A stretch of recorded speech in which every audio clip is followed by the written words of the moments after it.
Em pé como você está, abra sua Bíblia, por favor. Ou acesse no seu aplicativo, Tiago, capítulo de número 3. Eu quero falar sobre os contrastes da sabedoria. Deus tem uma palavra reservada para o seu coração essa noite. Aproveite cada instante, cada momento, irmãos. As grandes experiências costumam nos marcar assim, para uma vida inteira. Parece até que eu tinha ensaiado com essa banda, né, gente? Vocês são bons, hein? Meu Deus! Deus abençoe cada um de vocês, viu? Vocês são muito bons aí, quem não presta muito, vale alguma coisa. Cantando aí com vocês. Parecia até que eu era profissional no negócio. Glória a Deus. Carta universal do apóstolo do Senhor Jesus aos judeus da dispersão. O famoso apóstolo que tinha os joelhos como os de camelo. Isso é o que a tradição histórica diz. Tiago era um homem de oração. E esse era o irmão do Senhor Jesus por parte de mãe. Até porque por parte de pai só Jesus.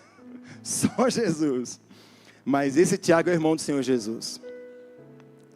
Essa carta é a carta do engasgo teológico de Martinho Lutero, chamada Carta de Palha. Martinho Lutero, ele encrespava com Tiago, dizendo que ele não era tão cristocêntrico. Mas talvez Lutero não tivesse entendido Tiago direito. Mas vamos lá. A partir do versículo 13, Tiago 3, a partir do verso 13 até o verso de número 18. Quem entre vós é sábio e entendido? Mostre pelo seu bom trato as suas obras em mansidão de sabedoria.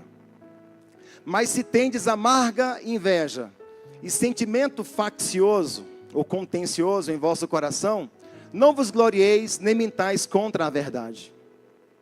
Essa não é a sabedoria que vem do alto, mas é terrena, animal e diabólica. Porque onde há inveja e espírito contencioso ou faccioso, aí há perturbação e toda obra perversa. Mas a sabedoria que do alto vem, ou que vem do alto, primeiramente pura, depois pacífica, moderada, tratável, cheia de misericórdia e de bons frutos, sem parcialidade e sem hipocrisia. Ora, o fruto da justiça semeia-se na paz, para os que exercitam a paz. Pai, lemos a Tua palavra e pedimos que pelo Teu Espírito fale aos nossos corações, instrua-nos e guia-nos em todo esse tempo, para que a Tua palavra, encontrando nos nossos corações aquelas necessidades que suplicam ao Senhor, sejam aí atendidas. Eu oro te pedindo em um nome e por amor do Seu Santo Filho Jesus. Por favor, se sente e ouça com fé a exposição da palavra de Deus. O tema do que eu vou estar compartilhando com vocês, nessa mesa que o Senhor preparou para nós essa noite, o tema, o alimento, o assunto, é exatamente este. Você é sábio? Caso seja, que tipo de sabedoria te conduz? Tá? O tema é só esse. Se você é sábio, é uma pergunta. Esse texto está indagando, e esse texto nos trará algumas respostas também por meio de contrastes. E nós vamos observar que nos versículos de 15 a 17, o primeiro contraste que aparece é sobre a origem da sabedoria. O segundo contraste que aparece nos versos 13, 14 e 17 é o contraste sobre as características da sabedoria. E o terceiro contraste que aparece nos versos 16 e 18 é o contraste sobre os resultados da sabedoria. É sobre isso que Tiago está falando. E quando nós estamos lendo algo sobre alguém que conhece o secreto, que conhece o valor do quarto fechado, que tem a experiência dos joelhos calejados, quando você está perto de alguém, na frente de alguém, que tem a experiência da conversação, da boa comunicação com Deus, se cale e ouça mais. Ouça mais.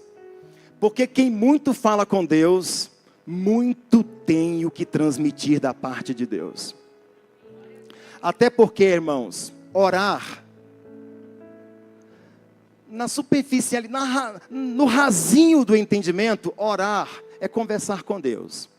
Mas na profundidade da compreensão, orar é ouvir Deus. Orar não é falar com Deus, orar é ouvir Deus. Uma pecadora entra no jantar de um certo fariseu, e ela se joga aos pés de Jesus. Ela chora o tempo suficiente de lavar os pés de Jesus com as suas lágrimas, depois enxuga-os com o cabelo, depois beija os pés. Sabe quantas palavras ela disse para Jesus? Nenhuma. Mas sabe quantas Jesus entendeu? Todas. Esta é a linguagem sobrenatural da oração. É quando nada você diz em palavras, mas tudo você diz nas lágrimas. Embora ela não tenha dito nada para Jesus verbalizando, Jesus entende as lágrimas daquela mulher e diz: mulher, perdoados estão os teus pecados. Porque quem muito ama, muito perdoa. E ela amou, e amou de tal forma que se quebrantou, derramou o coração através dos olhos, tornou o Deus adorado palpável aos seus lábios, beijando ele, e esfregou a sua glória, a sua honra, caiu o seu cabelo nos pés de Deus, encarnado ali o Cristo. Maravilha, maravilha. Tiago, nesse capítulo 3, ele comunica coisas muito interessantes. Ele vai falar sobre os cuidados que todo cristão deva ter com a língua. Irmãos, o sábio vai dizer que até o tolo, quando se cala, ele se passa por sábio. E antes de Tiago apresentar os contrastes da sabedoria, ele vai falar sobre os cuidados que todo piedoso deva ter com a língua. Preste atenção nisso. Esse mesmo apóstolo disse no capítulo 1, versículo 19 do seu livro: todo homem esteja pronto para falar, tardio para se irar. Pronto para ouvir, tardio para falar e tardio para se irar. Mas pronto para ouvir, tardio para falar. Portanto, meus amados irmãos, todo homem seja pronto para ouvir, tardio para falar. Aí está o dedo duro, se eu tivesse errado, estava bem aí o meu erro. Tardio para se irar. Pronto para ouvir é ficar na escuta ativa, irmão. Não é ouvir o que você queira, é ouvir o que está sendo dito. É por isso que nos meus atendimentos como capelão, eu me certifico, depois de ter escutado toda a história da pessoa, eu pontuo tudo quanto eu escutei e faço a seguinte pergunta: tudo o que você disse foi exatamente isto? Era isto que você queria ter dito? Não, me equivoquei nisto. E aqui começa o atendimento. Porque nem sempre o que você está dizendo é o que está vindo das inquietações da sua alma. Pode ser vagueações de outros lugares. Tiago vai falar sobre os cuidados com a língua. E ele diz que a língua tem o poder de dirigir. E ele fala isso. Que também a língua tem o poder de destruir e também de deleitar. E ele evoca figuras. Dirigir nas figuras de freio e leme. E poder de destruir, falando de fagulha, fogo e veneno. E o poder de deleitar, se reportando a fonte e fruto. Nos versos de 13 a 18, Tiago vai falar sobre a sabedoria para lidar com as circunstâncias e também com as pessoas. Quem aqui precisa de sabedoria para lidar com circunstâncias e com pessoas?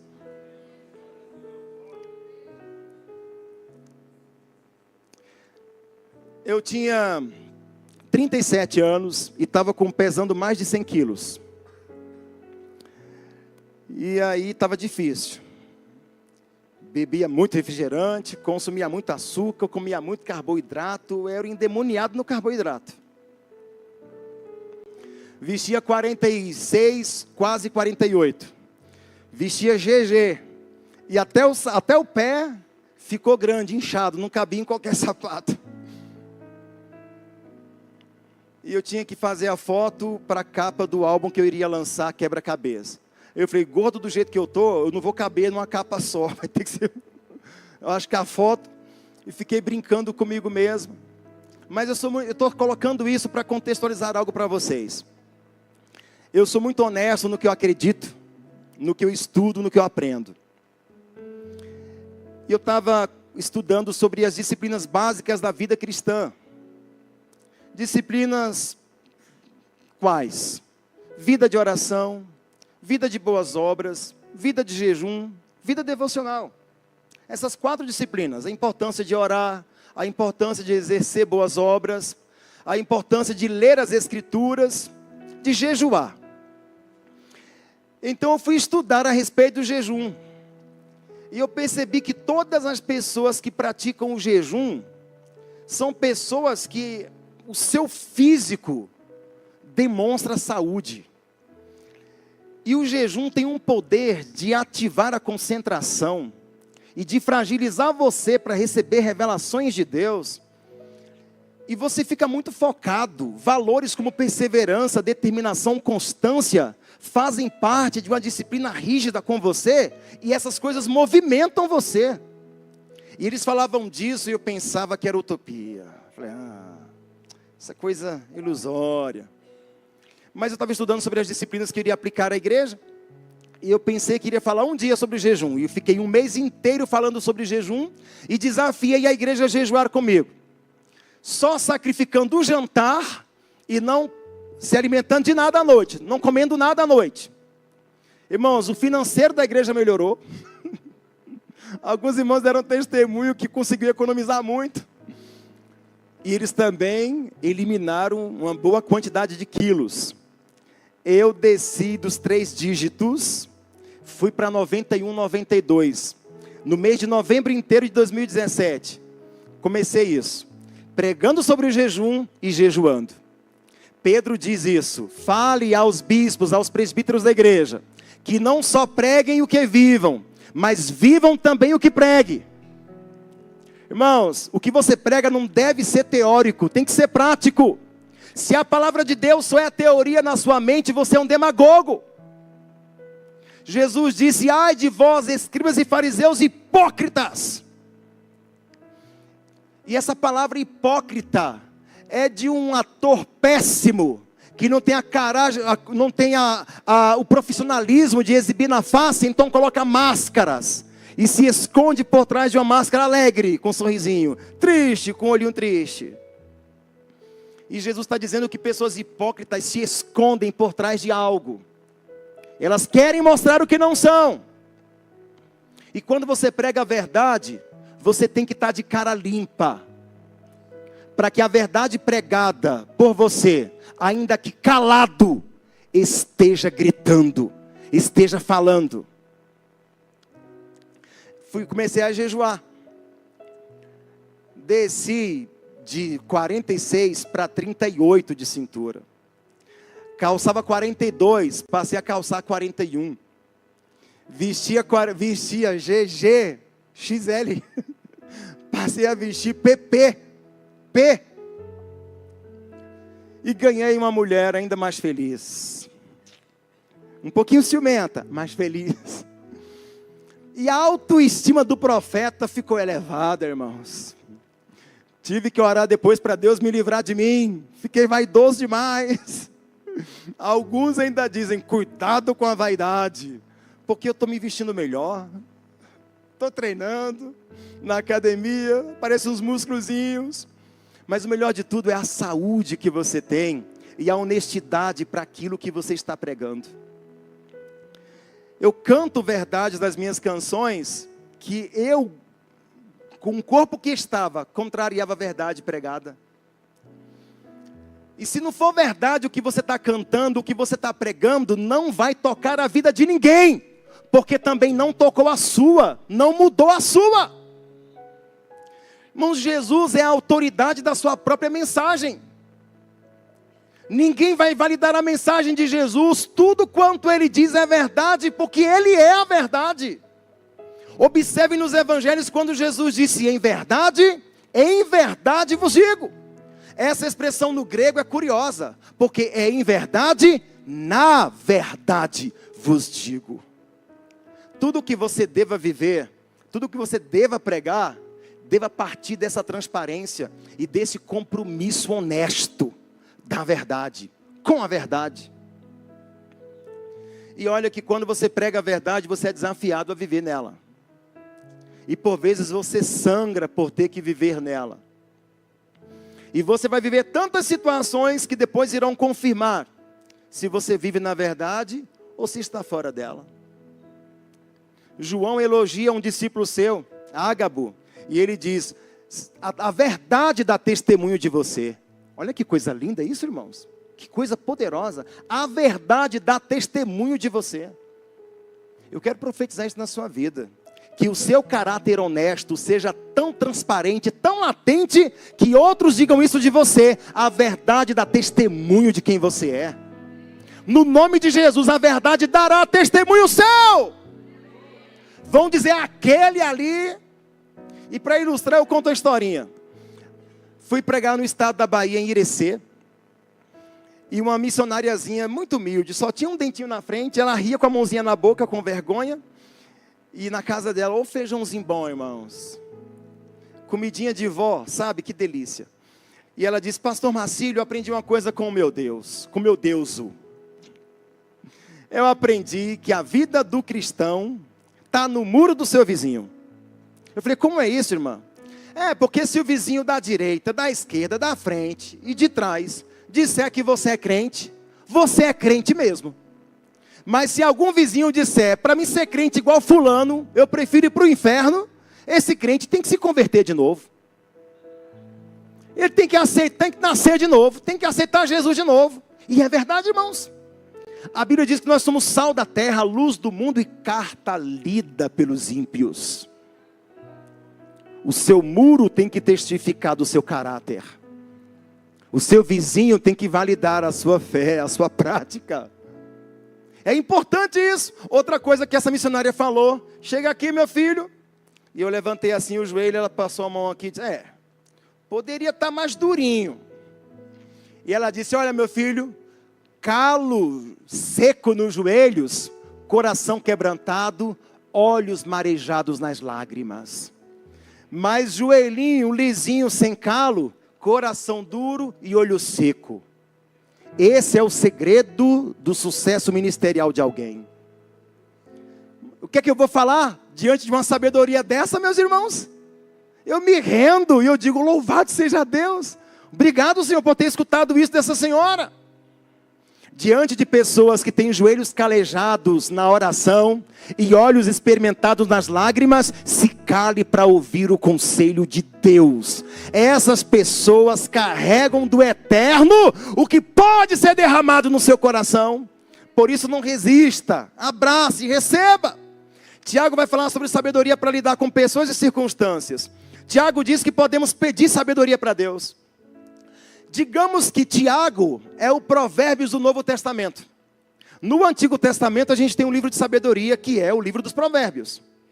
No Novo Testamento, o livro de sabedoria é essa carta universal de Tiago. Tiago, já no comecinho do seu livro, no capítulo 1, verso 5, ele diz: quem não tem sabedoria, peça para Deus. Porque livremente Ele vai conceder, deliberadamente Ele vai conceder.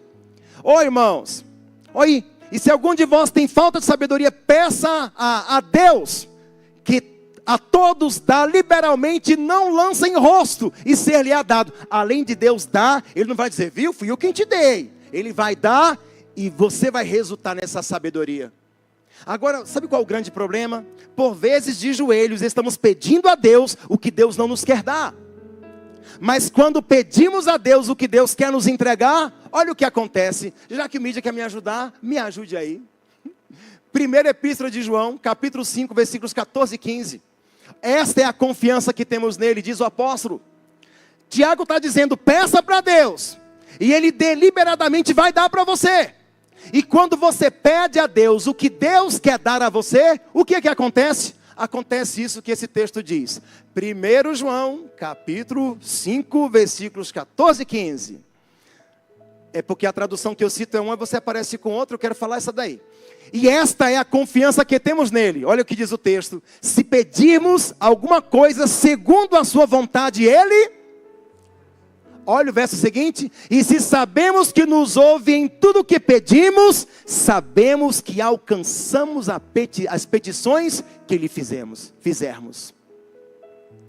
O que o apóstolo está dizendo? Quando você pede a Deus o que está na vontade de Deus para ser entregue a você, você já recebe na hora que está pedindo. Ou seja, está pedindo sabedoria? Deus vai criar situações em que a sabedoria será manifesta na sua vida. Está entendendo? Está caminhando na sequência do raciocínio? Você está pedindo a Deus o que Deus entregará a você, criando situações para que isso se manifeste. Todas as ocasiões em que a sabedoria pedida a Deus será manifesta, essa sabedoria vai mostrar justiça, vai manifestar a justiça. Quando Salomão pediu para Deus sabedoria, o que foi que aconteceu? Duas mulheres conceberam filhos, pariram na mesma noite. Uma dormiu sobre o filho e o matou. A outra ficou com o filho vivo.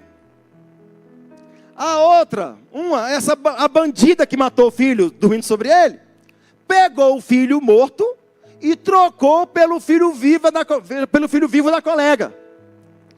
A mãe sabe quem é o seu filho.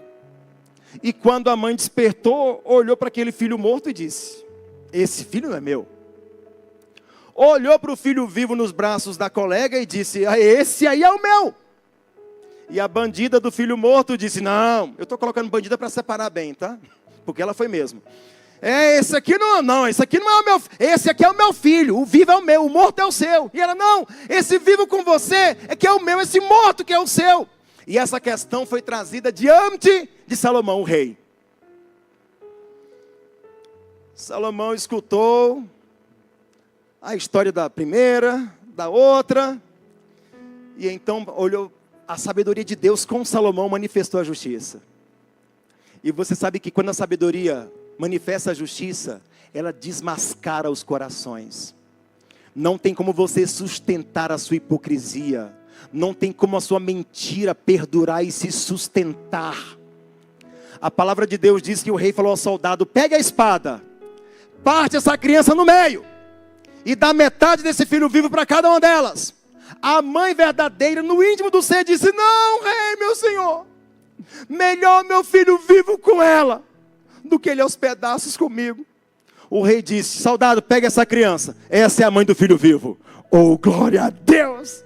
E todos ficaram impressionados com a sabedoria do rei, que desnudou o coração que tentava esconder. A sabedoria revela a justiça, irmãos.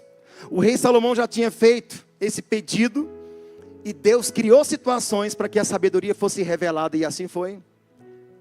A grande pergunta que a gente precisa fazer é a seguinte: o que é sabedoria? E a resposta poderá vir: sabedoria é o uso correto do conhecimento. Mas daí a gente chega num ponto em que uma pessoa pode ser culta e tola. Já viu pessoas que têm a síndrome do cabeção? Todas as culturas estão na cabeça deles, mas eles têm o humor ácido, ardido. São pessoas que o gostar delas é espinhoso, machuca. São pessoas presunçosas, soberbas, não fala com qualquer um, são seletas. São pessoas, como diz no Nordeste, fulano é um entojo. Já ouviu isso? Entojo. Eu estou muito nordestino hoje. Irmãos, hoje as pessoas dão mais valor.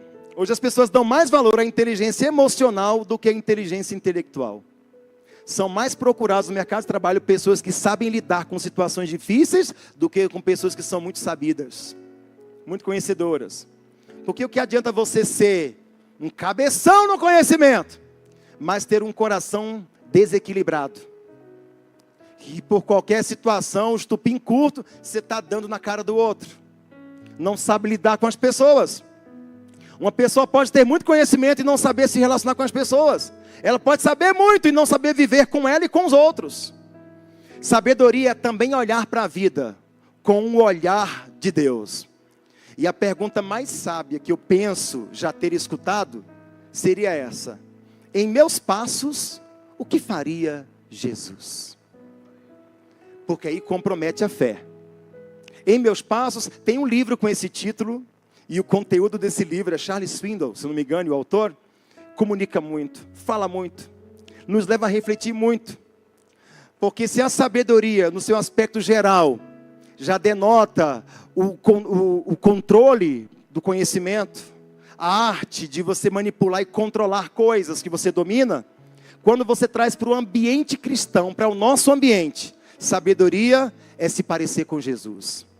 Porque nele habita corporalmente toda a sabedoria de Deus. Sabedoria para o cristão é imitar Jesus. E Jesus, ele tem a arte de corrigir a pergunta e dar a resposta certa. Já observaram isso nos evangelhos? Quantos de nós estamos lendo os embates de Jesus com doutores da lei?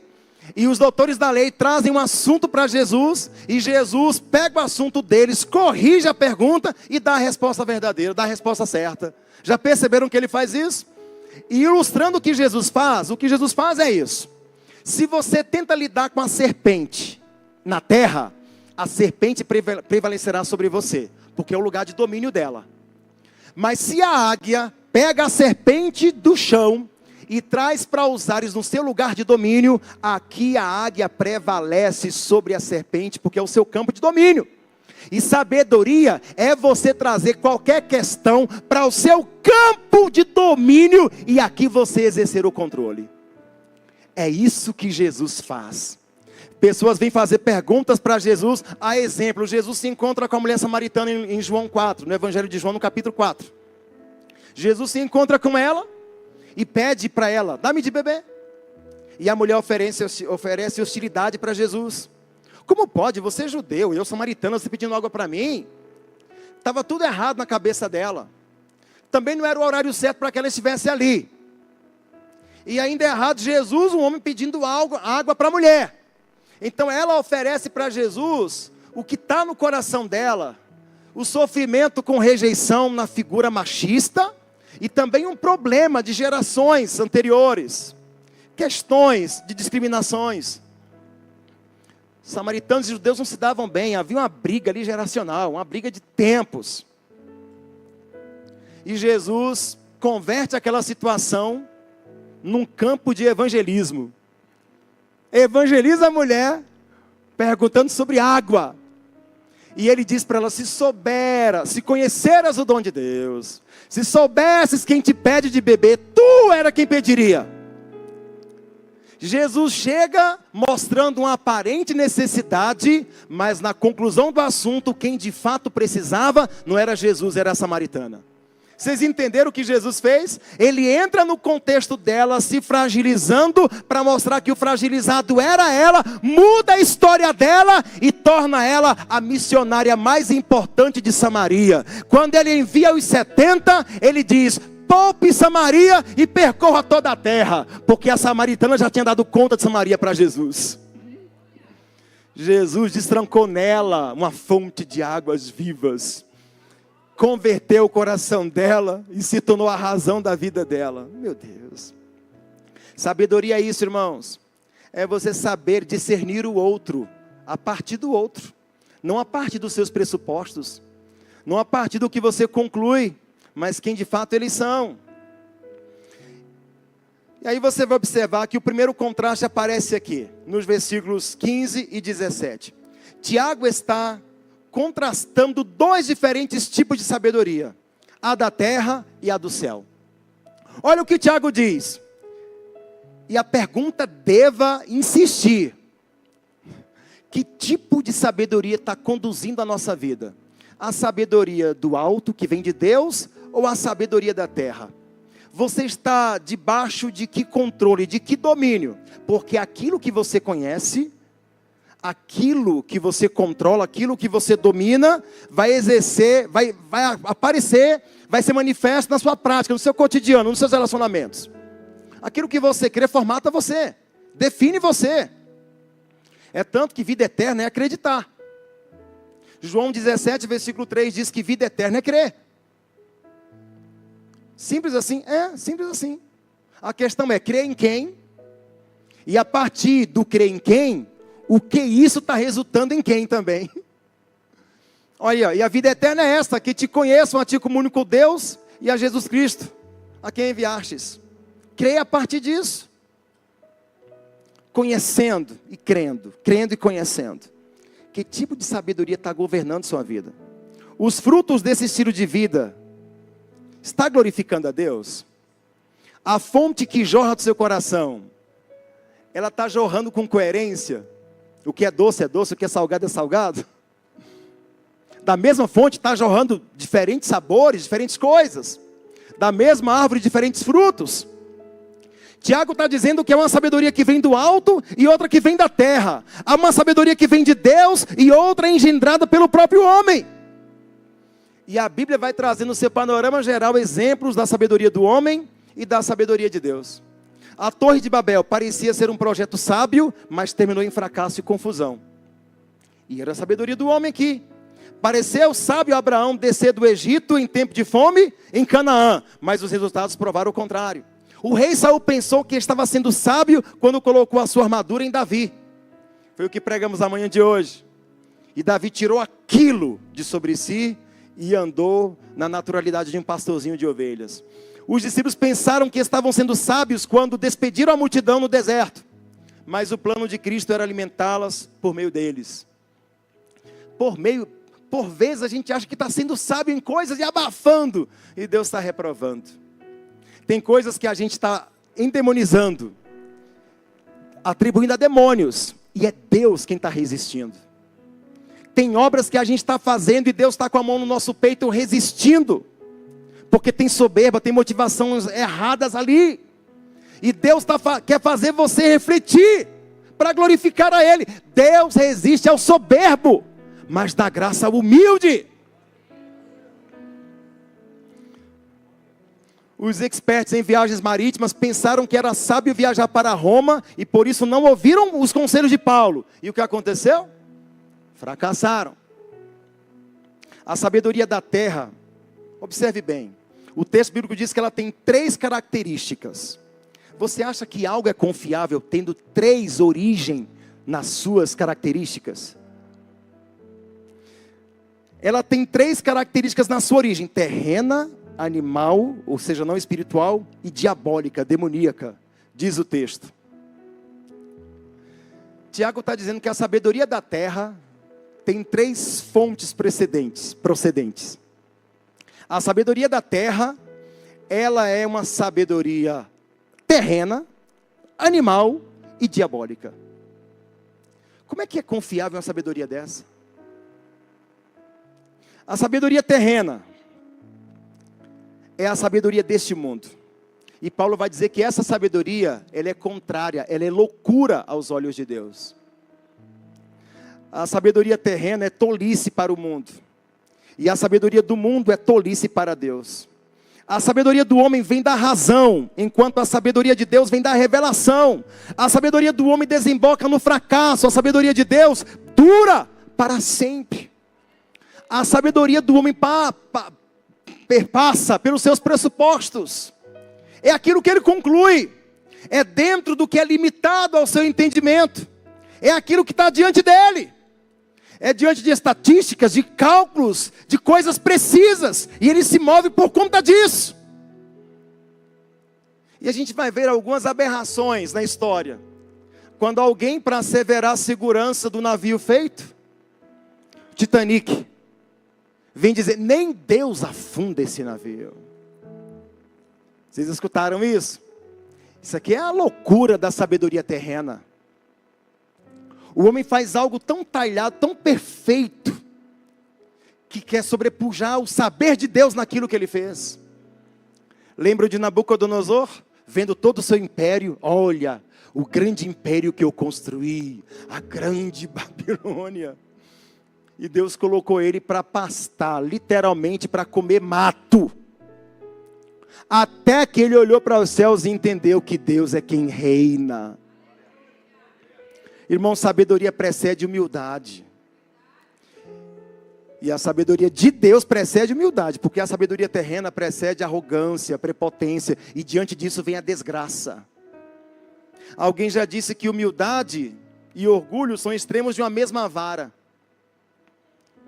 E é complicado, irmãos, porque a humildade, tudo que você sabe de humildade, você aprende com o Cordeiro silente de Deus. Cordeiro mudo de Deus. Você aprende. Observe a cena da crucificação. Diante de todas as blasfêmias, diante de todos os insultos, os xingamentos, qual é a postura de Jesus?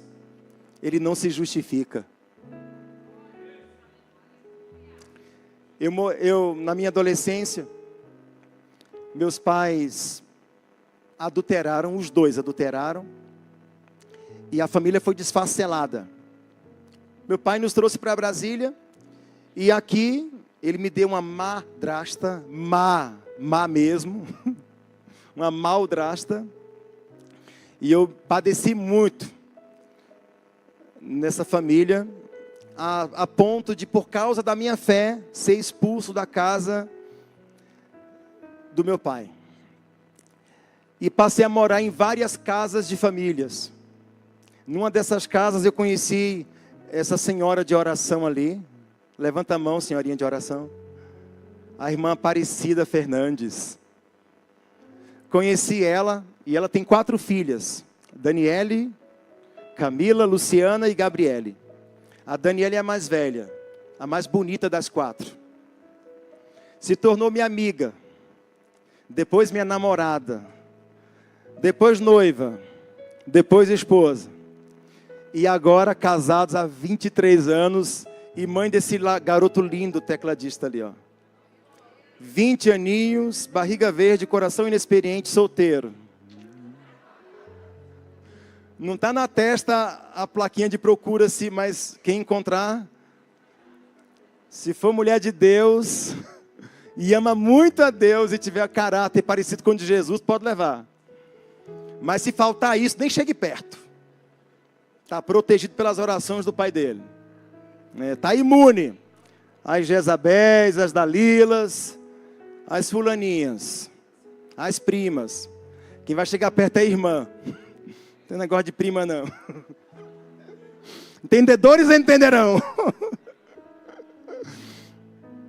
Eu conheci a minha sogra. Irmãos, Deus me deu a sogra antes da esposa. A minha sogra me conheceu aos 14, 13 anos e quis cuidar de mim. Foi, cuidou tanto que me garantiu como genro para ela, graças a Deus.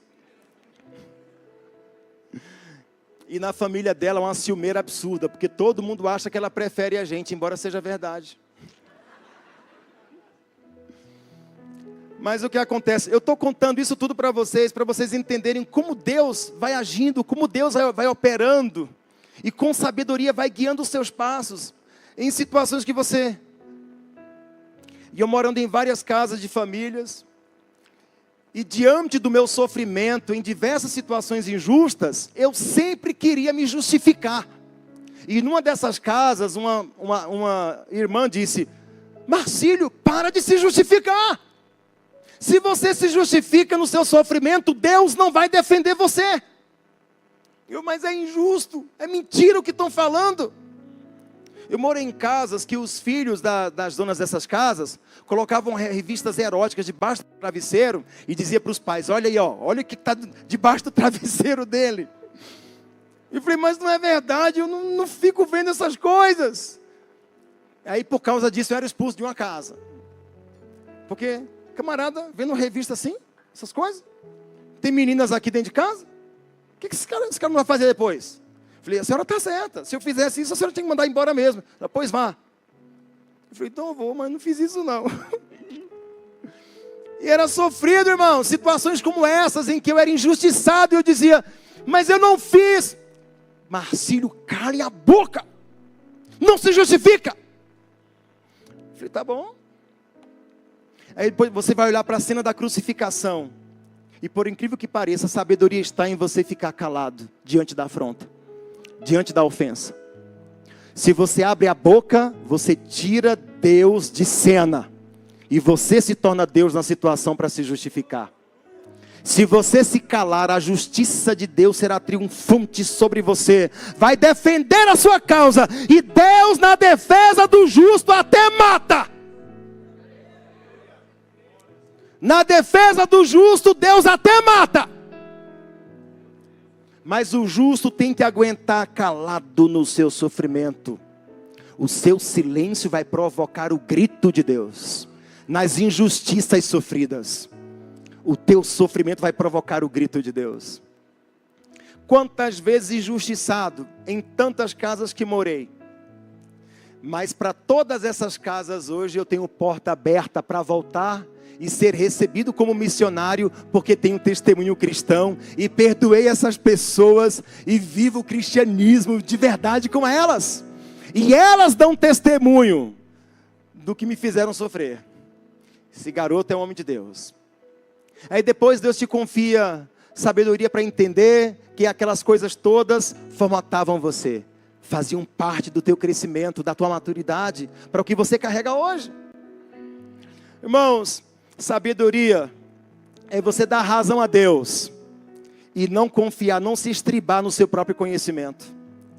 A sabedoria animal, ou seja, não espiritual, a palavra grega aqui é psíquicos, e essa palavra é traduzida por natural.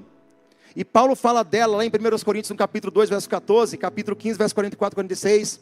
Ele diz que essa palavra ela é o oposto de espiritual. Em Judas 19, esta palavra é traduzida como sensual. Essa sabedoria está em oposição à nova natureza que temos em Cristo. É uma sabedoria totalmente à parte do Espírito de Deus. Essa sabedoria escarnece das coisas espirituais, não dá um valor. É só você observar, irmãos, pessoas tentando relativizar demais, ou naturalizar demais as coisas espirituais. Essa é a sabedoria animal. É quando você começa a não dar importância para as coisas espirituais e começa a naturalizar o que é espiritual. A gente sabe que tem os extremos. Tem gente que o copinho caiu da mesa, fala, é Satanás. Não limpou a casa direito, passou um rato para debaixo do fogão, é espírito de miséria. Não, meu irmão, se você fizer uma faxina, o espírito de miséria vai embora. Matou o rato, acabou a miséria. Então tem gente que naturaliza o espiritual e tem gente que espiritualiza demais o natural. O vento bateu na cortina, é o anjo do Senhor que está atrás da cortina. Ô irmão, calma aí. O telefone tocou naquela pessoa que você pensou, e disse, olha só gente, aquela ligação, ó. Aí a pessoa liga só para perguntar, você lembra qual é o número daquele telefone? Ah, tá, não é nada tão espiritual assim. Entende que essa sabedoria natural aqui, ela tende nos nossos corações a querer naturalizar o que é espiritual, a querer nos colocar nos extremos e em conflitos quanto ao saber de Deus. E essa sabedoria demoníaca, aqui todo mundo sabe com clareza. Essa sabedoria foi usada pela serpente para enganar Eva. Essa sabedoria, na sua característica demoníaca, diabólica, diz respeito a tomar o lugar de Deus.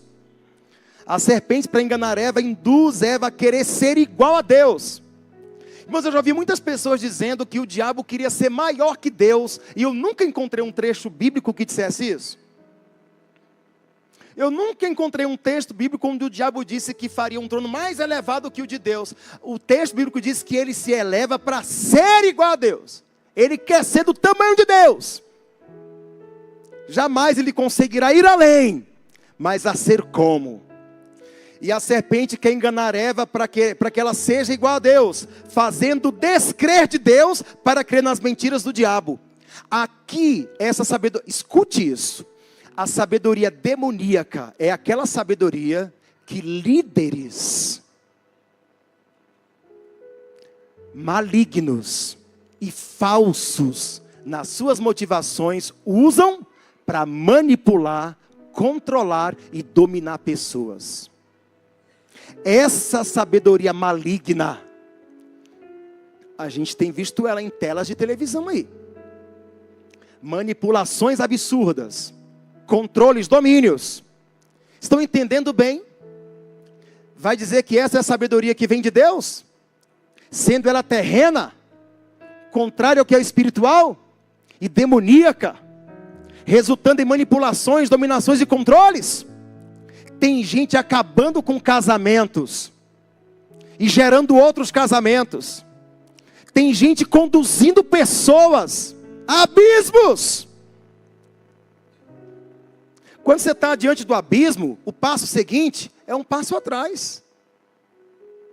E a gente precisa entender essas coisas. O diabo, ele se transfigura até em anjo de luz para enganar as pessoas. Pedro revelou essa sabedoria quando tentou induzir Cristo a fugir da cruz. A sabedoria terrena, ela vai estar sempre em oposição à sabedoria de Deus, para querer te afastar dos interesses de Deus. Mas a sabedoria do alto, ela é um dom de Deus. Ela está em Cristo, e Cristo é a nossa sabedoria. Em Jesus nós temos todos os tesouros da sabedoria. Colossenses 2:3 diz essa verdade. Essa sabedoria está na palavra de Deus, visto que ela nos torna sábios para a salvação.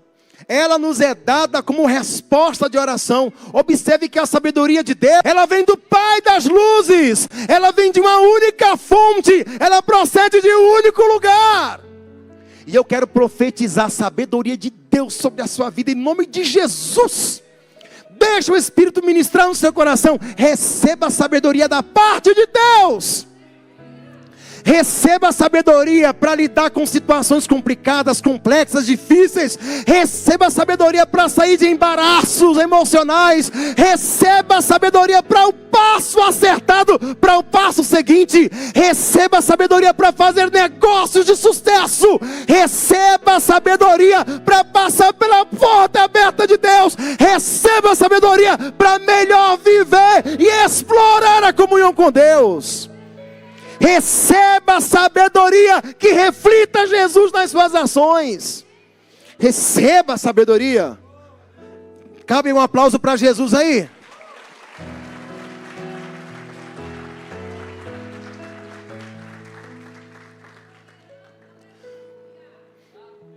O contraste sobre as características da sabedoria.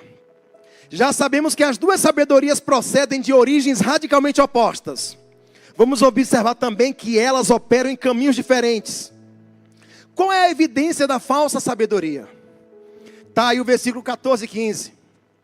Ô, irmãos, já acabou meu tempo e eu queria falar tanto ainda mais sobre sabedoria. Mas eu vou provocar você. Eu vou escrever sobre isso aqui. Vai sair um livro disso aqui, em nome de Jesus. Eu tenho dado um seminário de sabedoria nesse capítulo 3 de Tiago, 3 dias. Estou tentando resumir aqui em 1 hora. Não vai dar mesmo, certeza que não vai dar. E o relógio me desespera. Mas olhe bem, a primeira evidência da falsa sabedoria, versículos 14 e 16. O mídia vai me ajudar colocando ali, vocês vão ler comigo. Olha a primeira evidência da falsa sabedoria. Mas se tendes amarga inveja e sentimento contencioso em vosso coração, não vos glorieis nem mintais contra a verdade. Porque onde há inveja e espírito contencioso, aí há perturbação e toda obra perversa. Observaram bem?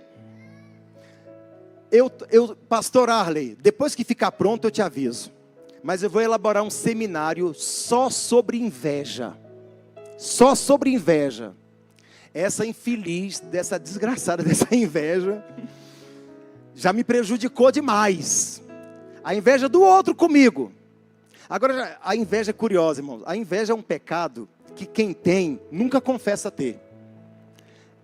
Todo invejoso diz que é o outro que tem inveja dele. Não é ele que tem inveja não, é o outro que tem inveja dele. Mas lá em Eclesiastes 4, versículo 4, há algo poderoso que o sábio diz respeito à inveja.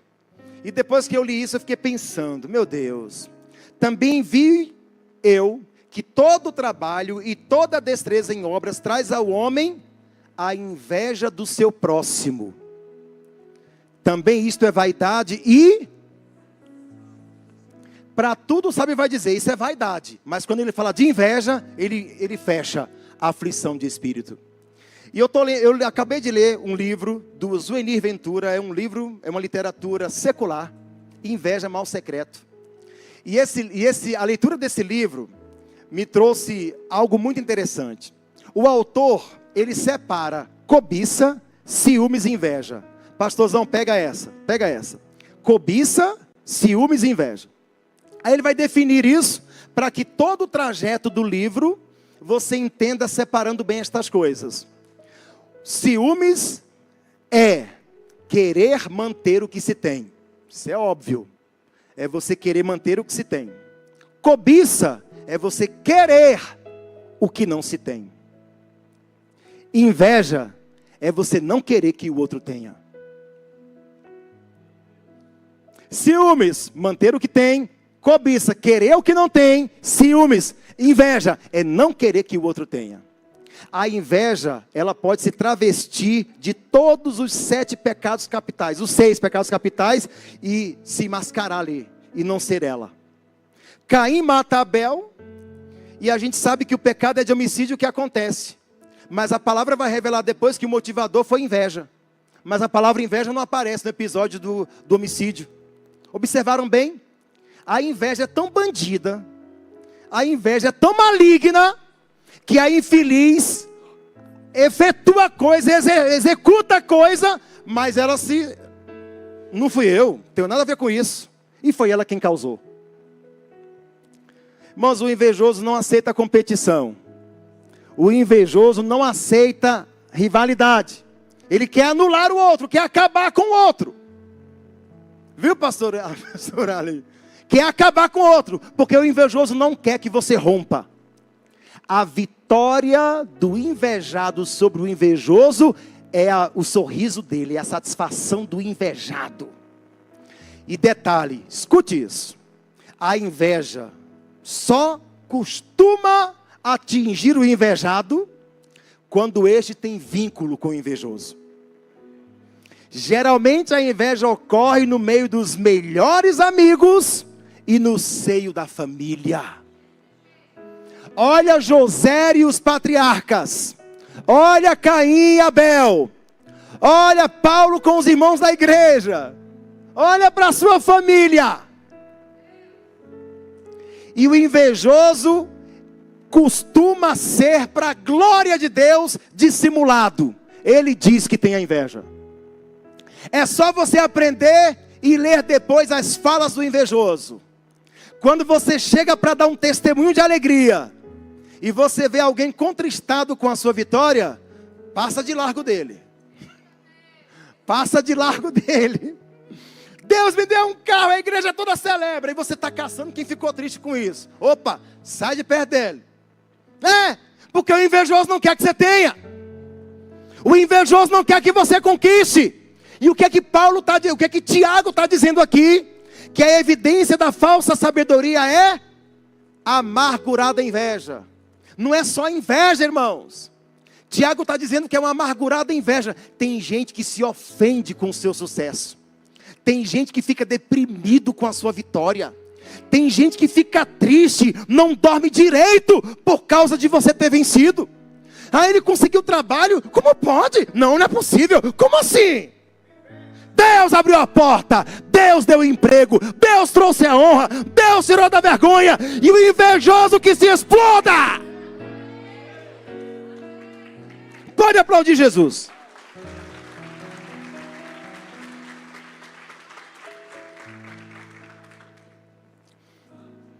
Meu irmão, para você ser liberto da inveja, você tem que ser muito honesto. Você tem que ser muito crente para admitir um pecado desgracento, nojento desse. Porque a inveja é algo tão difícil de ser tratado no coração do invejoso. E eu me lembro de uma situação em que minha esposa dizia: esposa costuma acertar muito. Erra algumas vezes, graças a Deus, porque ela é humana, não é divina. Mas às vezes que acerta também, mete o dedão na cara da gente. Eu te avisei, eu te avisei. Aí eu falei, eu ouvi. Não ouvi. Então a minha esposa disse assim: olha, fulano de tal tem inveja de você. Eu falei, tem não, esposa. Ele é meu amigo, meu confidente. E ela tem. Para de confiar tanta coisa. Para de dar munição para o inimigo. Oxi, meu amigo já virou meu inimigo? Para com isso, esposa. Até que Deus me deu um sonho. O camarada era meu co-pastor. E ele tinha inveja do jeito que eu pregava, que eu cantava. E eu passei a ficar rouco nos cultos que ele aparecia. Nos cultos que ele não ia, eu estava ótimo. Nos cultos que ele ia, eu ficava rouco, quase que eu não conseguia falar. Eu falei, que obra é essa, meu Deus?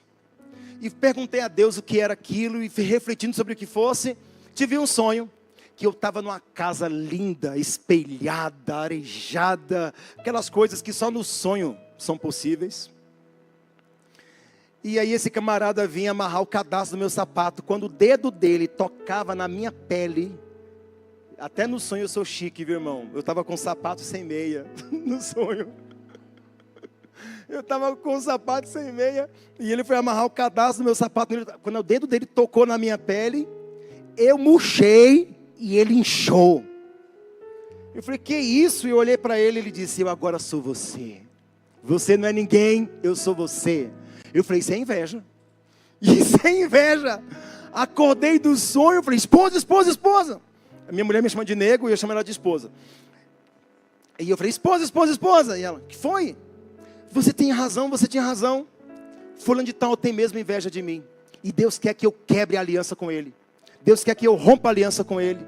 Deus não quer mais que eu prossiga com ele. É Deus mesmo quem está quebrando esta aliança. E Deus é um Deus que quebra aliança. Deus é um Deus que quebra alianças. Irmãos, Deus disse para Abraão, parta para uma direção e Ló para outra. Juntos não lhes abençoarei.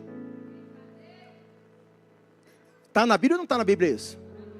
Estou forçando alguma coisa? Ló com Abraão não traria a prosperidade que Deus queria dar para os dois. A terra não suportaria a riqueza que Deus daria para os dois. O que Deus tinha para Ló era para Ló longe de Abraão. O que Deus tinha para Abraão era para Abraão longe de Ló. E o próprio Deus apartou os dois. Algo parecido acontece com Paulo e Pedro na igreja de Atos em Jerusalém. E Deus faz essas coisas para os fins em que a glórias sejam dadas ao nome dEle. Provérbios 17:4 diz que Deus faz todas as coisas para os seus devidos fins, até o ímpio para o dia do mal. Deus tem o controle e o domínio sobre todas as coisas. Deus é um Deus de alianças? É, mas também é o Deus que quebra aliança. Para os propósitos que o queira glorificar. A gente tem a infantilidade de só ver Deus nas coisas boas, mas Deus tem os seus caminhos nas tormentas. Deus tem os seus propósitos nos gemidos.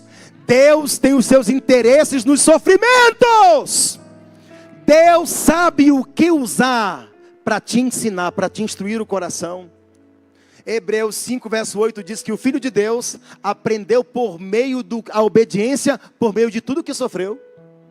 Jesus aprendeu a obediência por meio do que sofreu.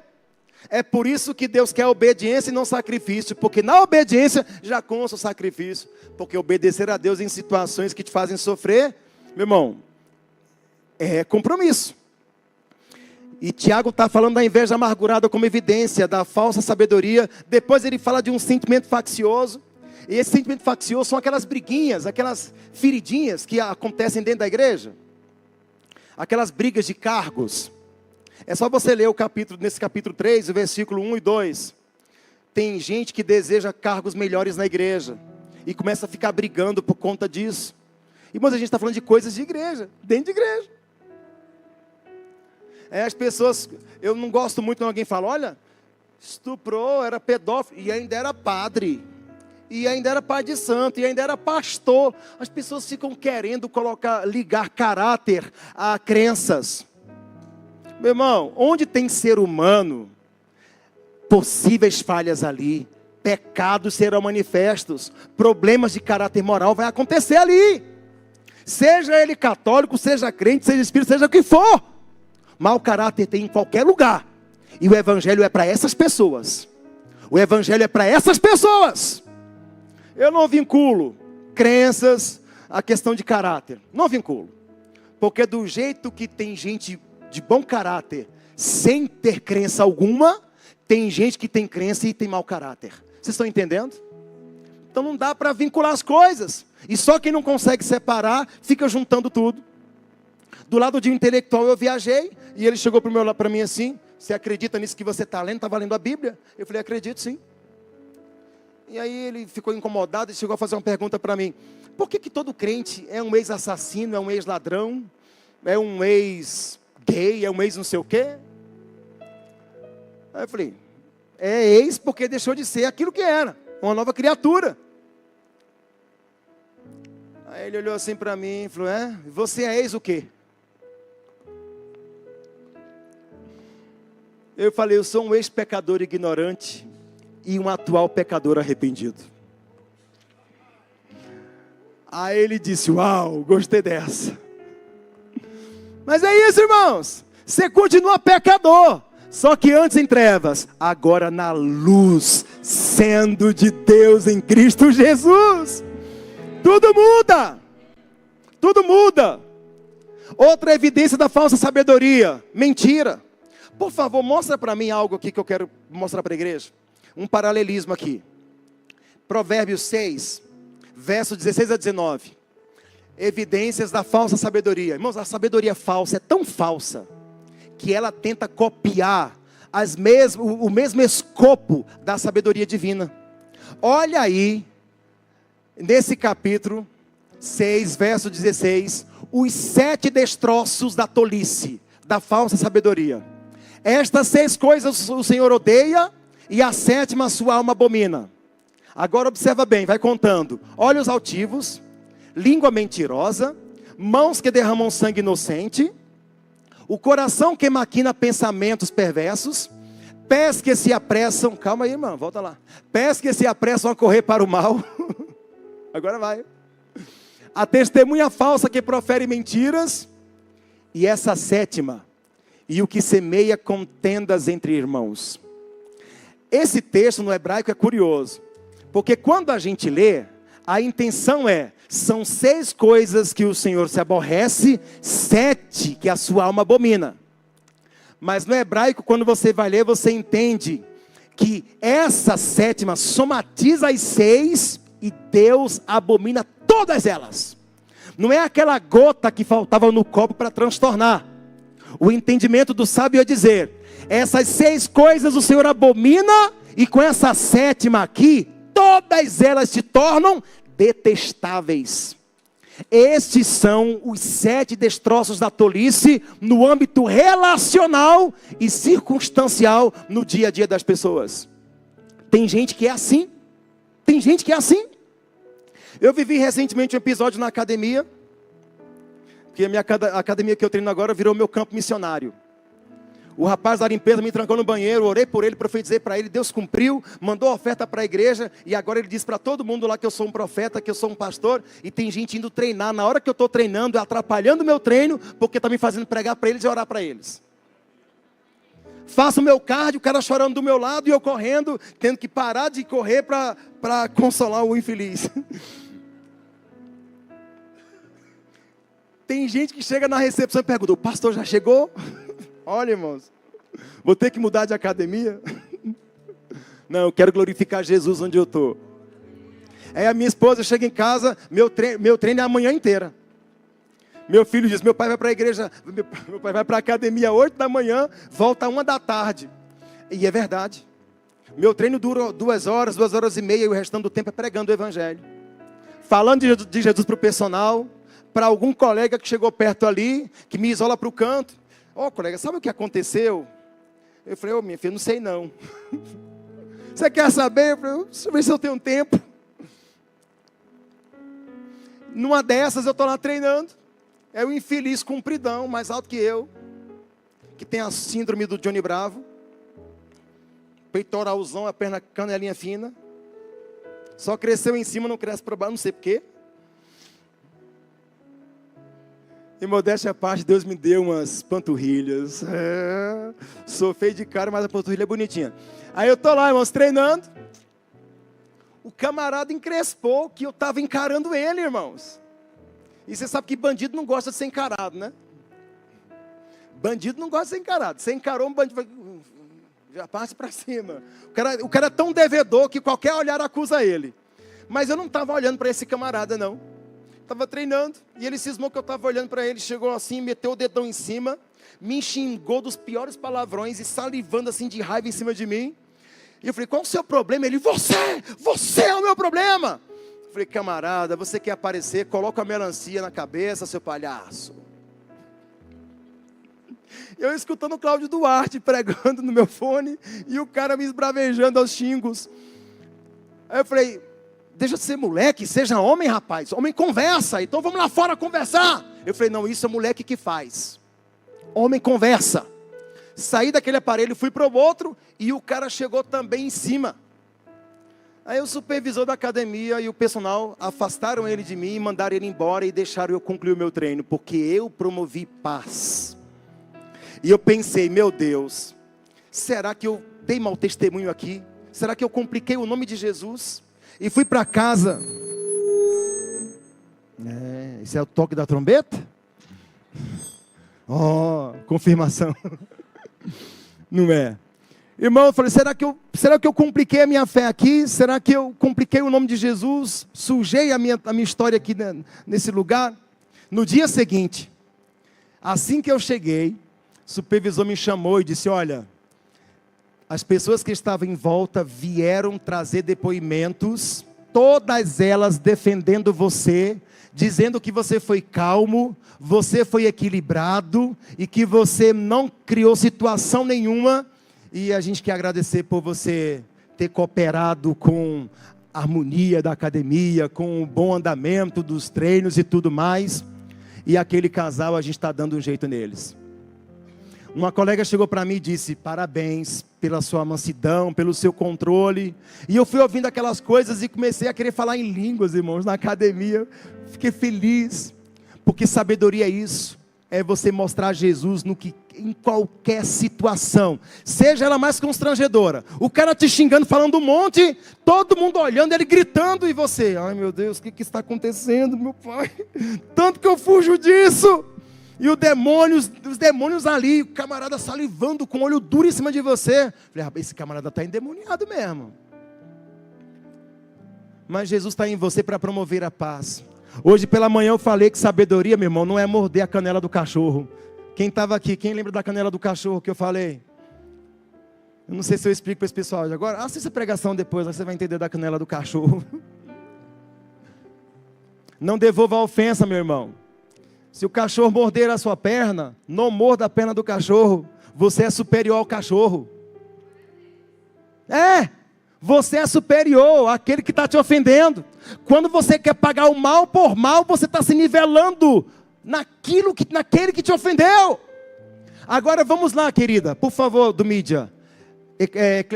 Provérbios 9.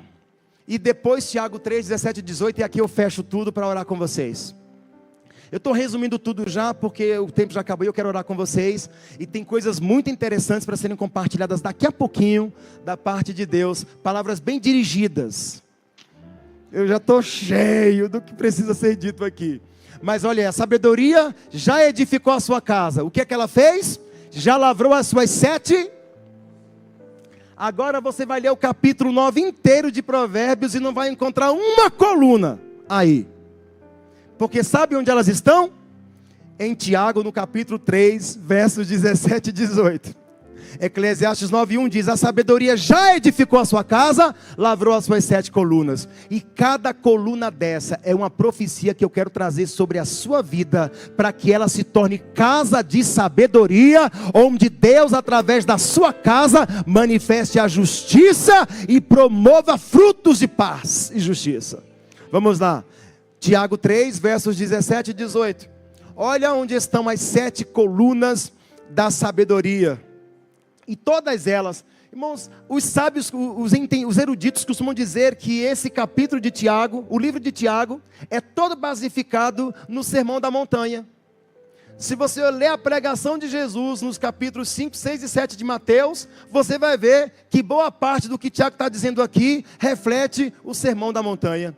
Agora olha Tiago aí, a sabedoria está aqui, ó. Mas a sabedoria que vem do alto olha as 7 colunas aí, irmãos. Primeiramente pura, depois pacífica, moderada, tratável, cheia de misericórdia e de bons frutos, sem parcialidade e sem hipocrisia. Eis aqui as 7 colunas da casa da sabedoria. E todas elas diz respeito a valores que você carrega consigo para lidar com circunstâncias e também com pessoas. Tiago vai dizer: você quer sabedoria? Você busca sabedoria? Então revele isso com obras de mansidão. Meu Deus, cada uma dessas colunas teria um assunto para comunicar, para compartilhar com vocês. Eu acho que o tempo já é findo aqui para isso. Mas eu quero que você em pé, se levante. E chegue aqui à frente se apropriando das 7 colunas da sabedoria. Que edifica a sua casa e te torna a manifestação do conhecimento de Deus. A manifestação do saber de Deus. Só quem quer sabedoria do alto dá um passo à frente. Não fica no seu lugar aí, porque eu vou entender que você não está querendo se comprometer com o que você ouviu. Mas caso você queira se comprometer com o que ouviu, caso você queira a sabedoria de Deus, você tem que vir tocar na ponta do altar, como diz as Escrituras. Você tem que vir diante de Deus. Se você não tem espaço no seu lugar para vir aqui à frente, dá um passinho para um lado, para o outro, mas se demova do lugar. Sai do seu lugar. Eu quero aproveitar esse tempo aqui para profetizar para algumas pessoas em específico. Na manhã de hoje, Deus fez algumas coisas pontuais, tão tremendas, tão gloriosas. Um casal de amigos ali. Tão tremendas, tão gloriosas. Deus falou coisas tão específicas para algumas pessoas aqui. Né, irmão? Celso Ricardo. Eu estou aqui, olho para ele e falei... Cheguei para ele e perguntei: você está pensando em mudar de cidade? Me parece que tem um bastidor aí que já está sabendo de muita coisa em relação ao irmão. E ele disse: estou sim. Eu falei: Deus está nisso. Deus está nisso. E Deus foi trazendo confirmações específicas para o que o servo dele estava planejando. O pastor Arley, conversando comigo, disse assim: pastor Marcílio, tem algumas pessoas que pensam que eu combino contigo as coisas. Porque você profetiza de um jeito tão exato, tão preciso, que as pessoas acham que eu fico combinando com você. Não, irmãos. Quando eu e o pastor Arley, nós conversamos, tem tanta coisa de ministério para a gente estar conversando. Tem tantos planos de Deus que fervem no coração do servo do Senhor. Que falta tempo para futilidades. E até porque o servo do Senhor teme a Deus. E o meu compromisso é com Jesus e com a sua verdade, irmãos. Eu não tenho tempo para ficar alinhando. Não tenho tempo para ser profeta de Facebook, de Instagram, de TikTok. Não tenho tempo de ficar profetizando o nome e CPF de ninguém. E eu nem acredito nessas coisas. Quando você escutar uma profecia, entenda o que Deus está te comunicando através dela, para dentro do que o teu coração está experimentando, está vivendo, está suplicando de Deus. Não são coisas subjetivas, são coisas precisas. E são coisas na exatidão do seu contexto. Não é aquela coisa geral. Me perdoe se alguns acreditam assim, ou se tantos fazem assim. Eu tenho dificuldade de acreditar quando alguns... Desse lado tem 3 pessoas com dor de cabeça. Desse lado tem duas com a unha encravada. Esse chapeuzinho eu não gosto, não entendo muito de ser profético isso. Se você é um profeta do Senhor, Deus não está preocupado com seu CPF ou com seu nome. Tem muitas outras coisas que interessam do que o nome de alguém ou o CPF de alguém, meu Deus do céu. Quantos estão aguardando sabedoria da parte de Deus para romper? Eu vim aqui no nome de Jesus compartilhar conhecimento de Deus com você. Eu vim aqui no nome de Jesus dizer para você que sabedoria é imitar Jesus. Sabedoria é se parecer com Jesus. É falar o que Jesus fala, é fazer o que Jesus fez, é amar como Jesus amou. Irmãos, o fim principal da vida é glorificar a Deus, se conformando, se parecendo, concluindo a imagem de Cristo. Não tem gente que acha que o fim principal da vida cristã é ter vitórias, é ter casas, carros, passar num concurso público, viajar pelo mundo afora. Não, irmãos. Isso é entretenimento, é diversão, é satisfação, são coisas pessoais. O fim principal da vida é glorificar a Deus imitando Jesus.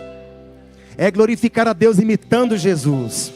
Isso é para sábios e entendidos. Isso é para todos os povos, para todas as etnias, para pobres, para ricos, para negros, para brancos, para crianças, para gente simples, para gente adulta, já idosa, que é o jovem há mais tempo.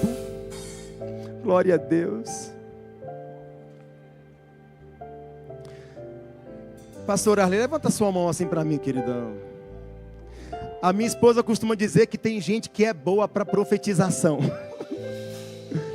Quais são as pessoas boas para profetização? Minha esposa diz isso.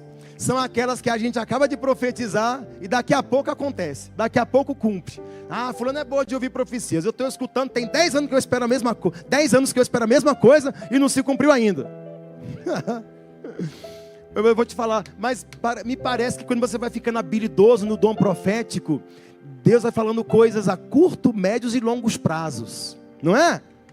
E tem gente que está no seu convívio ali, no seu radar, e você vai colocando em Deus essas coisas. Mas olha, eu tenho uma palavra de Deus para você, meu pastor. Eu sei que você recebe, e recebe com o coração abertíssimo. Glória a Deus. As armadilhas que tramaram contra você, como cascas de bananas para você escorregar e cair nelas, Deus te abriu os olhos para percebê-las. E Deus está te livrando dessas coisas. Deus está te afastando e te livrando de pessoas tóxicas dentro da sua vocação, dentro do seu chamado.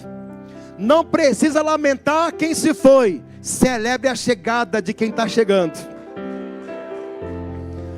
Pode aplaudir Jesus. Não precisa lamentar os que se foram. Celebre com a chegada dos que Deus trouxe e daqueles que Deus mantém com você. Porque esses que Deus mantém com você são semelhantes a Arão e Ur, segurando os braços de Moisés, enquanto a peleja está travada. Até que a guerra seja ganha, ninguém vai soltar a mão de ninguém. E tem gente assim, segurando um braço à direita, outro à esquerda, até que a guerra prevaleça e você vença no Senhor. Deus tem colocado fiéis escudeiros assim. E nada nem ninguém. Você não fez do seu ministério o seu Deus. Você tem feito de Deus o seu ministério. E essa é a principal diferença que te faz romper. Você prefere o Deus da obra do que a obra de Deus. É isso que faz toda a diferença. O secreto te importa mais. O olho quebrantado, marejado no secreto, é o lugar onde Deus vai fazendo gerar muita coisa. Tem noite que o Espírito Santo vai ferver no teu coração e mente para tantas coisas. Deus tem o inimaginável, irmão. Deus está mandando te dizer que a semelhança do que Ele fez com Abraão. Abraão foi sábio em Deus. Deus chegou para Abraão e ensinou ele a conquistar ao alcance da visão. Abraão, olha, isso tudo te darei. Deus está mandando te dizer: vá olhar a terra, vá demarcar a terra é tua. Debaixo de arrepios eu te digo: a terra é tua, diz o Senhor. E não é jeitinho brasileiro não, é mão de Deus movendo. A terra é tua. Pode aplaudir Jesus.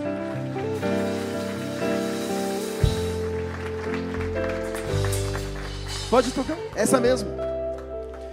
Vamos começar a cantar essa música, dessa esperança que temos. E por fim oraremos.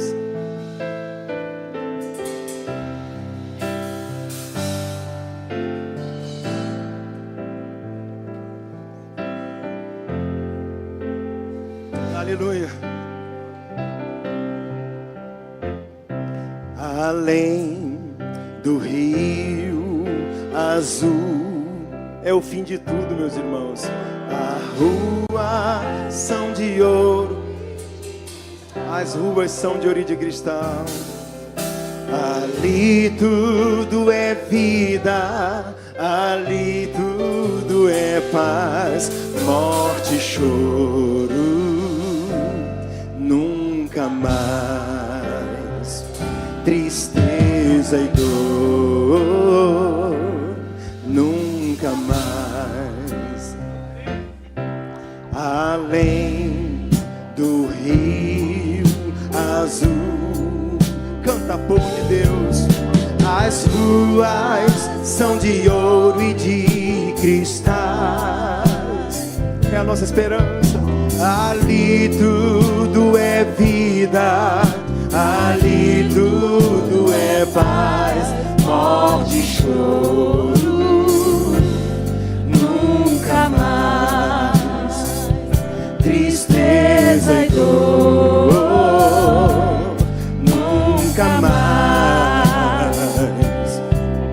Verei o grande rio da vida. Oh, glória a Deus! Claro como um cristal. Verei a face do meu mestre querido. Oh, glória a Deus! Não haverá mais noite ali. Não haverá, aleluia, nenhum clamor. Oh, coral lindo. Verei os olhos de Jesus e tocarei seu corpo, enfim. Não haverá mais noite ali. Não haverá nenhum clamor. Verei os olhos de Jesus e tocarei seu corpo, enfim. As nações andarão à sua luz e as portas jamais se fecharão. Aleluia! A cidade é de ouro puro, de jaspe é seu muro, além do rio azul. Morte e choro, tristeza e dor, nunca mais, nunca mais. Morte e choro, tristeza e dor, nunca mais, nunca mais. Morte e choro, tristeza e dor, nunca mais, nunca mais, nunca mais. Morte e choro, tristeza e dor, nunca mais, além do rio azul.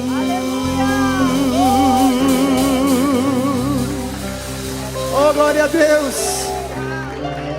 Oh, glória a Jesus!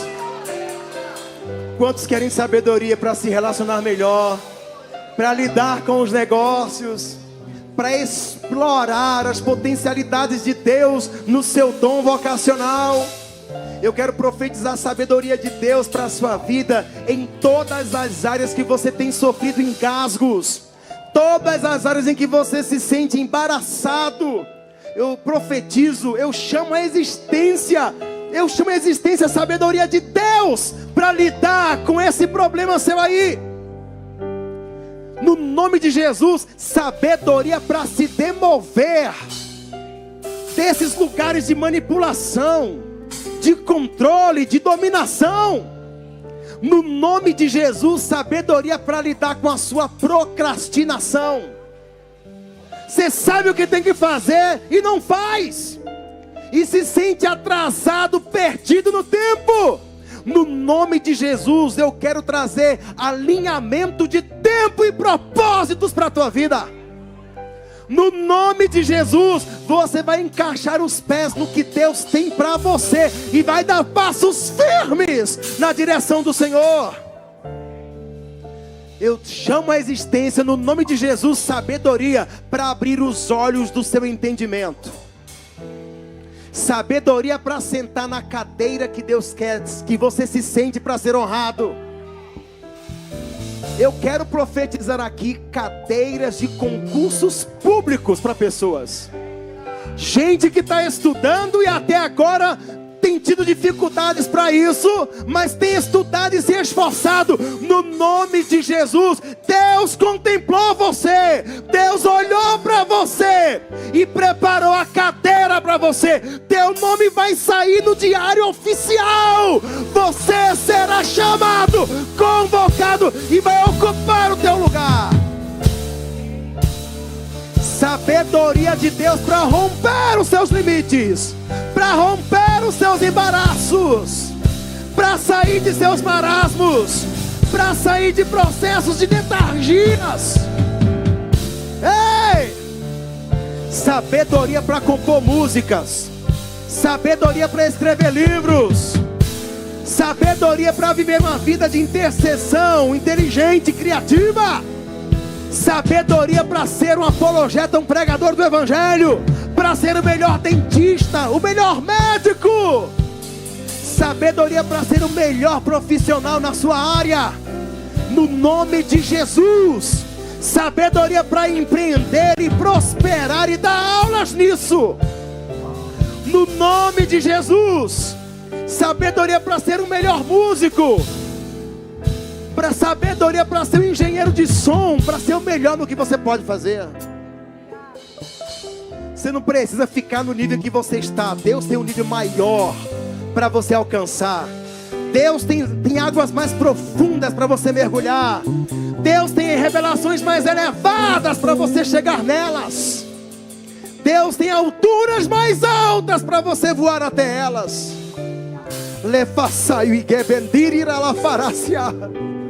Eu sinto a graça de Deus sobre nós aqui essa noite. Ah, meu Deus. A sabedoria é um dom de Deus, é um dom que Deus nos capacita para melhor servi-lo. A sabedoria é um dom que Deus quer dar para quem pedir. Quem vai pedir essa noite para que Deus lhe dê? Mas, irmão, peça direito.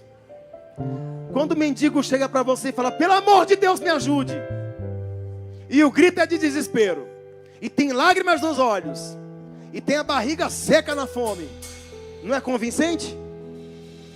Ainda que você não tenha misericórdia consigo, você vai olhar para ele e vai ficar com pena dele. Você tem que pedir para Deus como o mendigo faz. Está entendendo? É pedir no desespero de quem quer receber. É pedir no desespero de quem está com sede, com a língua seca. É pedir com aquele que está com um grito da fome no seu estômago. É pedir num desespero que se tu não receber, tu morre. Você tem que pedir para Deus nesse lugar de entendimento, irmãos. Porque se é verdade que você está suplicando, o teu pedido vai externalizar isso, vai verbalizar isso, e o Deus da compaixão vai te ouvir, vai trazer a resposta, vai te conceder. Deus é pai de órfãos, juiz de viúvas na sua santa morada. Deus é o Deus que se compadece e dá. Deus é o Deus que se compadece e entrega. É por isso que Jesus diz: pedi, pedi. Qual é o pai que o filho pedindo um pão vai lhe dar uma pedra? Quanto mais vocês, homens, sabem dar boas coisas àqueles que vos pedirem, vosso Pai Celestial dará do seu espírito àquele que o pedir. Então eu quero aconselhar vocês: peça para Deus do jeito que de verdade convença a você primeiro. Bartimeu disse para Jesus, o cego, desesperado na cegueira, disse para Jesus: eu quero ver. E foi tão convincente que o que ele disse se tornou sentença. Pode ler nos evangelhos. Jesus não está dizendo para Bartimeu: veja, não está dizendo isso.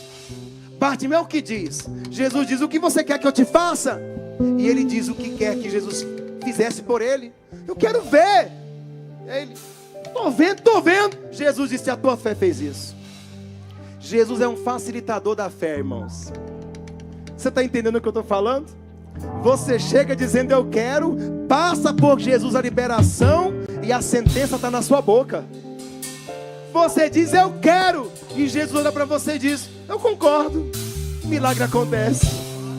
O milagre acontece. Eu estou diante de sábios e entendidos já. Eu já quero crer que você está com a sabedoria que veio buscar de Deus. Eu quero crer que a unção daquilo que eu preguei essa noite já repousou sobre você. Você já vai sair daqui com os olhos do entendimento abertos e vai colocar os pés naquilo que Deus reservou para você. Há um espírito maligno que Deus me deu discernimento que vai ser repreendido aqui agora. E esse espírito maligno até agora amarrou alguns de vocês. Esse espírito maligno que Deus me trouxe como palavra de ciência para perceber, chama-se procrastinação. E esse espírito maligno de procrastinação está repreendido da sua vida no nome de Jesus. Procrastinar, irmãos, é você saber o que tem que fazer, no tempo de fazer e não faz. Por quais motivos? Você não sabe justificar, mas até agora não fez. Mas a partir de agora vai fazer. Em nome de Jesus. É aquele camarada que está com sede, sentado no sofá, mas fica enrolando a sede e dorme com sede. Resultado da procrastinação. Você vai vencer essa desgraça na sua vida em nome de Jesus. Você vai sair da procrastinação. Essa vai ser a principal evidência da sabedoria de Deus na sua vida. É você discernir o tempo. O salmista disse: ensina-me a contar os meus dias, de tal forma que eu alcance um coração sábio. Deus te dará discernimento para você contar os seus dias. Chega aqui, bonitão. É você mesmo. O bonitão aí é você. Se não era, está sendo agora. Deus me deu uma visão de você cercado de notas musicais, acordes e mais acordes. O Espírito de Deus tem derramado uma capacitação específica na sua vida para coisas tremendas. E Deus vai trazer o brilho do rosto dele sobre o dom vocacional que ele te confiou. Tem muita coisa de procrastinação na sua vida que está sendo vencida hoje. Tem muita coisa enrolada que está sendo desatada a partir de agora. Eu estou vendo Deus usando você para levantar nomes nesse cenário da música aqui. Há uma expectativa muito machucada, muito ferida, porque expectativa de coisas que se frustraram, de coisas que não vingaram, de coisas que não deram certo. Mas a partir de hoje, a partir de agora, a palavra do Senhor é que tudo vai decolar. O foguete do Elon Musk tem ré, o de Deus não tem. Só vai. O de Deus só vai. E Deus manda te dizer que você é a águia de asas malhadas. Em muitas tormentas, em muitas aflições, você aprendeu a voar, mas a voar nesse nível. Ele está te empurrando para um nível mais alto. Mais alto. E o Espírito de Deus está abraçando o seu coração, está te envolvendo em coisas muito poderosas. E eu estou vendo coisas que Deus quer ouvir sendo produzidas por você. E o seu coração vai celebrar em Deus. Porque você tem dito para Deus que agora está cansado de fazer do seu jeito. Agora é do jeito de Deus. E do jeito de Deus vai te deixar perplexo, admirado demais. Deus acredita no que Ele depositou em você. E você tem que acreditar igual. E Deus está colocando os teus sonhos muito maiores, mas você não tem fé da altura dos sonhos. E Deus está dando uma esticada na sua fé. Está provando você, está dando largura, profundidade, elasticidade à sua fé, para que a sua fé fique do tamanho do sonho que Deus quer realizar. E Deus não sonha coisa pequena. Por isso Ele vai tornar grande o que vai fazer na sua vida, queridão. Oh, glória a Jesus. Rompa, rompa. Amém.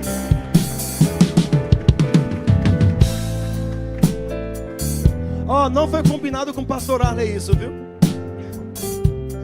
Não foi combinado com o pastoral, é isso. A ti, ó Rei Jesus. Adoramos o seu nome. Adoramos o seu nome. Nos rendemos. Aos teus pés. Consagramos todo o nosso ser a ti. Coroamos. Coroamos a ti, ó Rei Jesus. Coroamos Glória a Deus. a ti, ó Rei Jesus. Adoramos. Adoramos o teu nome. Nos rendemos. Aos teus pés.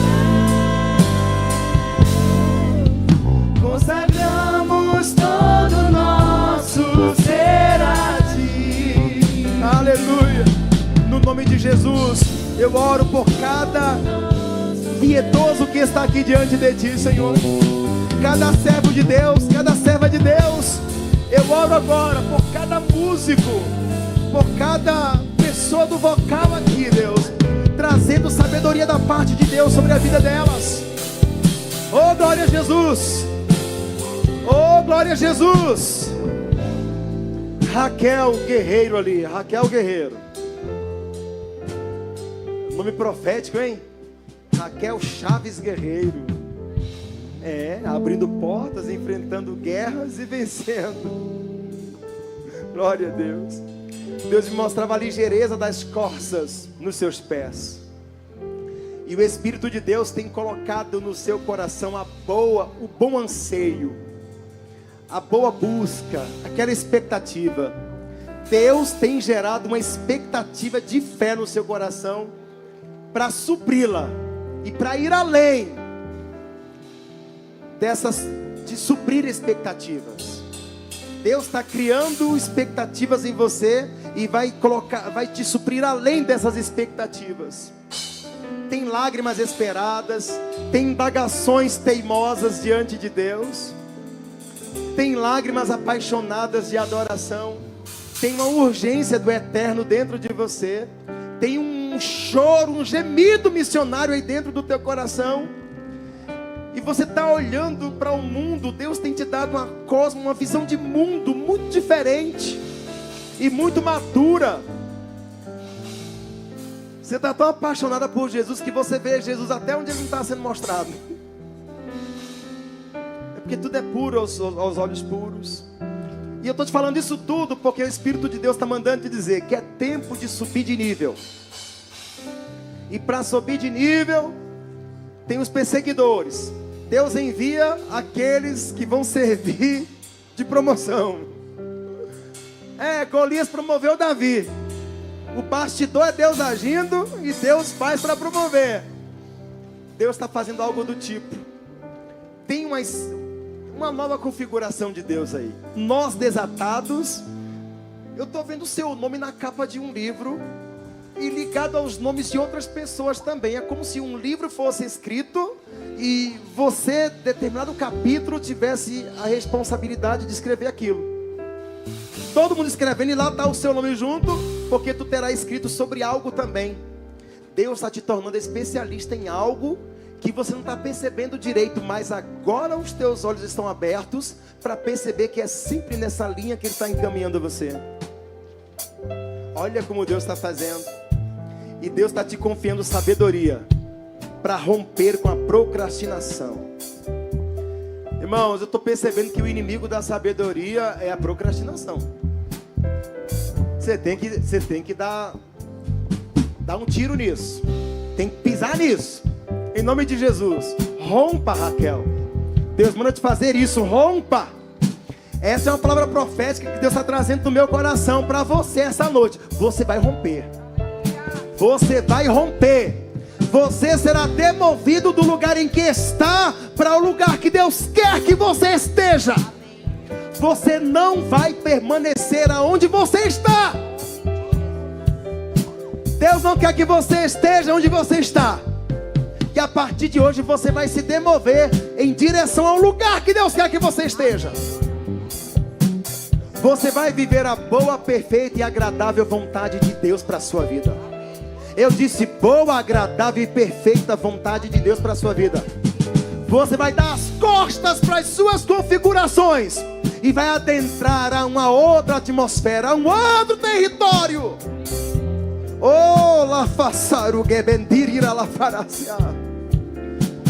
A mão da bondade de Deus está segurando a tua, querido, para te fazer romper. Eu vejo o evangelho na sua boca, quebrando algemas em corações perdidos. Vejo Deus salvando gente através de você. Abra sua boca. Vença qualquer timidez. Se encha de Bíblia e pregue o evangelho. Deus tem trazido graça e unção para ser corajoso, para te tornar corajoso e vencer, meu irmão. Tem um tantão de coisas aí que vai começar a se resolver quando você começar a fazer para Deus o que Deus quer que você faça. Oh, louvado seja o nome de Jesus. Aleluia, aleluia. Pés como os das corças nos lugares altos. A mão do Senhor está te levantando para mais alto. Quantas lágrimas, quantas desventuras, mas diante de ti tudo novo está chegando agora. As tuas lágrimas que regaram as promessas, essas promessas estão quebrando o solo para se tornarem frutos degustáveis. Oh, bendito seja Deus.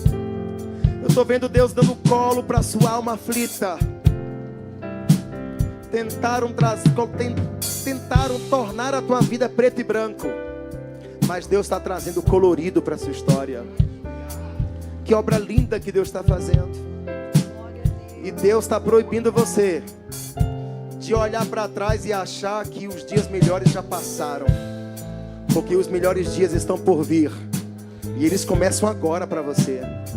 Eles começam agora para você. Eu estou vendo você como uma voz profética. Eu estou vendo um grupo de pessoas ouvindo você e recebendo das águas puras de Deus na sua vida. O diabo tentou complicar a sua fé, gerar embaraços dentro do seu coração, na sua essência. Mas Deus te desata para viver o propósito dele. E nada nem ninguém vai servir de atrapalho, porque é Deus e você e Deus rompendo e avançando para a glória do Senhor. Oh, glória a Deus! Oh, glória a Deus! Oh, glória a Deus! Aleluia! Deus é o Deus que te ouve. É o Deus que te ouve. Deus conhece a sua súplica. E as pessoas ligadas ao teu coração, que você tanto coloca diante de Deus em oração, Deus está te ouvindo em relação a essas pessoas. E eu estou vendo as respostas de Deus. Eu estou vendo as respostas de Deus trazendo muita alegria para o seu coração. Eu vejo gente sendo curada, vejo gente passando a trabalhar por causa da porta que vai se abrir, vejo recursos que Deus está trazendo. Tudo respostas das suas orações pela vida de outras pessoas com quem você se preocupa. Aproveita e ora por mim também, em nome de Jesus. Esse irmão aqui tem o melhor abraço que você poderia dar em alguém. Ele me abraça gostoso, ele diz: meu filho, obrigado por pregar o evangelho. Eu amo ouvir a sua pregação. E ele me abraça gostoso, irmãos. São carinhos assim que a gente traz para a alma e não esquece de jeito nenhum. Oh, glória a Deus. Fecha os teus olhos abaixo da sua cabeça. Eu quero profetizar agora sobre você. A única palavra que eu quero que você diga, para benefício próprio, é amém. E deixa eu explicar para você o que significa amém no hebraico. Escute bem. Amém significa que o meu Senhor, o Adonai, cada palavrinha, cada letrinha da palavra que compõe a palavra amém tem um significado. Então que o meu Adonai, o meu Senhor, o meu Rei, confirme a palavra que você está liberando sobre mim. É isso que a palavra amém significa. Que o meu Senhor, o meu Rei, confirme essa boa palavra que você disse para mim. E o que eu vou profetizar sobre você agora são coisas que na direção do Espírito de Deus, Deus quer que eu diga para vocês. O mínimo que vocês devem fazer é dizer amém. Se você recebe na sua alma, em nome de Jesus. Quero profetizar sobre a sua vida agora, que é chegada sobre você a plenitude da sabedoria de Deus. Eu quero chamar a existência no nome de Jesus, sabedoria na sua vida, para lidar com todos os tipos de circunstâncias. Amém? Para lidar com todos os tipos de relacionamentos. Amém? Sabedoria para que você saia de todas as amarras. Sabedoria para perdoar. Sabedoria para se livrar da inveja. Sabedoria para se soltar de todos os julgos que pesam sobre ti. Sabedoria para melhor exercer o dom de Deus na sua vida. Sabedoria para lidar com os seus filhos. Sabedoria para lidar com a sua esposa. Sabedoria para lidar com seu esposo. Sabedoria para lidar com os seus familiares. Sabedoria para lidar com o seu ministério. Sabedoria na compreensão da leitura bíblica. Sabedoria para romper no seu ministério. Sabedoria para romper naquilo que Deus quer que você rompa. Sabedoria para discernir e vencer a procrastinação. Sabedoria para ser a tua melhor versão parecida com Jesus. No nome de Jesus, receba a plenitude da sabedoria de Deus. E levante as suas duas mãos aos céus e dê o melhor aplauso da sua vida para Deus. Meu pastor, melhora isso aí, melhora isso aí.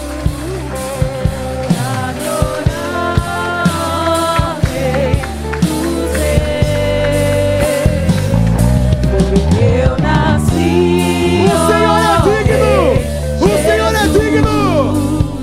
Meu prazer é te louvar. Meu prazer é estar nos lábios do Senhor. Meu prazer é viver na casa de Deus, onde flui o amor. Glória a Deus. Glória a Deus. Glória a Deus.